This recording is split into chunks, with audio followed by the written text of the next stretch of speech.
రాజా సాబ్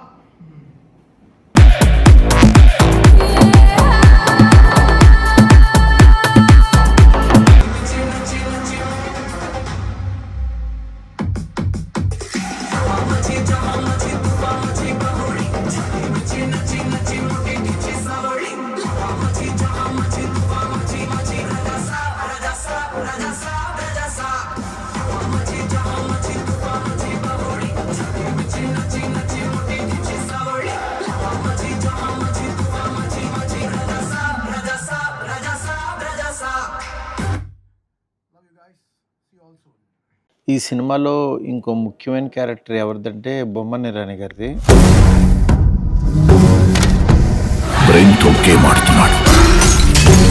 ట్రైలర్లో చూస్తే ఆయన మేకప్ కానీ అది కూడా చాలా వెరైటీగా ఉంటుంది. ఇదే లైబ్రరీలో ఎక్కువ షూట్ చేశాము.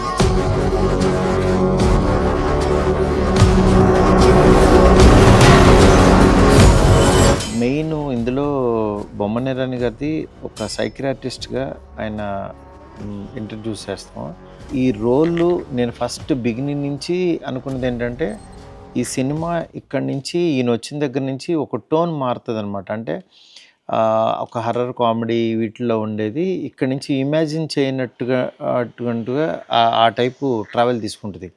క్యారెక్టర్ చెప్పిన తర్వాత వచ్చి ఓన్ చేసుకుని ఎవ్రీ డైలాగ్ సేమ్ ఆయన కూడా తెలుగు డైలాగ్స్, హిందీ డైలాగ్స్ అన్నీ మాట్లాడుతూ ఆడియన్స్ని మెస్మరైజ్ చేసే యాక్టర్స్ వీళ్ళందరూ. అది ఎందుకంటే 3 ఇడియట్స్ సినిమా జరిగినప్పుడు ఆ క్యారెక్టర్ వైరస్ అనే క్యారెక్టర్ మనందరికీ గుర్తుండిపోద్ది. అంత లోపలికి వెళ్ళిపోతాం.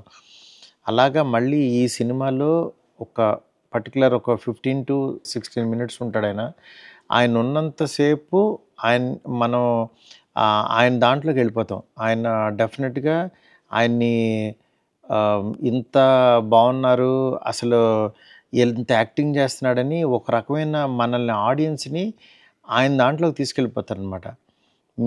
నేను చెప్పడం కంటే మీరు చూసినప్పుడు మాత్రం బొమ్మని రాణి గారి దగ్గర నుంచి ఒక స్పెషల్ దీంట్లోకి వెళ్తారనమాట, జోన్లోకి.